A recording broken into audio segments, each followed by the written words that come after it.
when this church right here, Mount Zion Baptist Church, the pastor, Reverend T.J. Jemison, he says he stood every day and he would watch the buses pass. And that was in '53. And as the buses passed, all the black passengers were standing.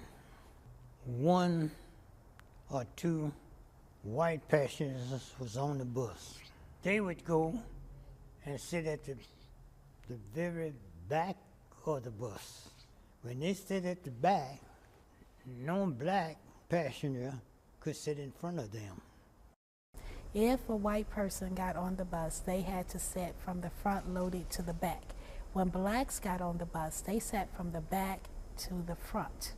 And there was a sign that moved along with the whites. And as the bus began to fill with white people, the sign would go further and further to the back.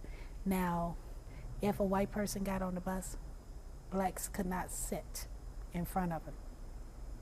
So if there were all these empty seats that were between a white and a black, if that white person was sitting there and all of the black section was filled up, black still could not go to the front to sit. So there was a lady and two others. They decided that they were not going to stand any longer. They were going to sit. So they took seat immediately behind the driver of the bus. The driver got up and told them to move in uncertain terms and raving at them. And so they had made a promise that they wasn't going to move. You know, they were going to sit, didn't care what they say. The Baton Rouge bus boycott begins with T.J. Jemison. He decided to petition the city of Baton Rouge for a city ordinance that would allow blacks to sit in previously designated areas for white patrons. He went to the city leaders of Baton Rouge and asked for this city ordinance, and he was granted one. And the ordinance is 222. The ordinance basically said that if a bus was in a black neighborhood and white patrons were not on the bus, black patrons had the right to sit in previously designated seats, only while they were in the black neighborhoods though. So those maids that he saw standing over those empty seats could now sit as long as there was not a white person on the bus. But my son Johnny Jr., when we would be in our car and the bus would pass us, or he would just have a fit to want to ride. Ooh, daddy, daddy, daddy. I want to see that bus. He just carried on. So I didn't know what to do. Of course, he carried on, so I didn't want to expose him to that. So I said, so one day I just decided that I was going to drive up in front of one of those buses and catch it. When I got on the bus, I had to pay for myself, and he just ran and jumped in the first seat, immediately behind the bus driver. And the bus driver wouldn't wait, wouldn't do that. He just jumped up. You can't sit there. Told him he had to go to the back, and raved at the little child. I don't know, more than 4 or 5 years old, left that old, and just carried on. He carried on, so I didn't know what to do. And so I told him, I said, son, just go on back to the back. We got to go to the back. I said, but one day, Daddy gonna take care of this for you. And that's what happened. The story goes, as I'm told by Reverend Jemison and some of the patrons who actually participated, it goes with the citizens being fed up with having to pay for the right to sit on the bus and still could not sit. And after the city ordinance 222 was granted and blacks began to use that ordinance, white bus drivers did not want blacks to sit directly behind them, so they went on strike. And when they went on strike, they struck for about 3 days.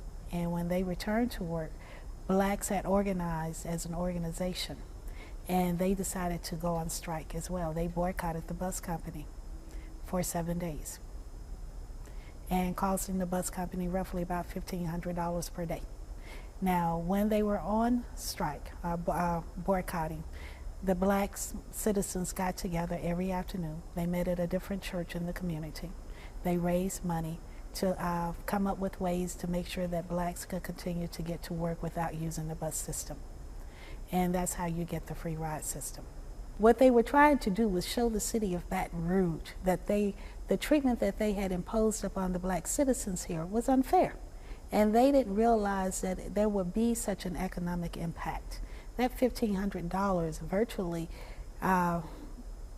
could have bankrupted the bus company if the boycott had continued much longer.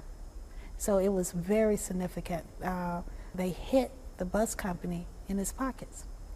And it was funny because when you got an opportunity to speak to some of the patrons who actually participated, when those bus drivers realized that their livelihood was being financed by black patrons, then they had to rethink that whole situation.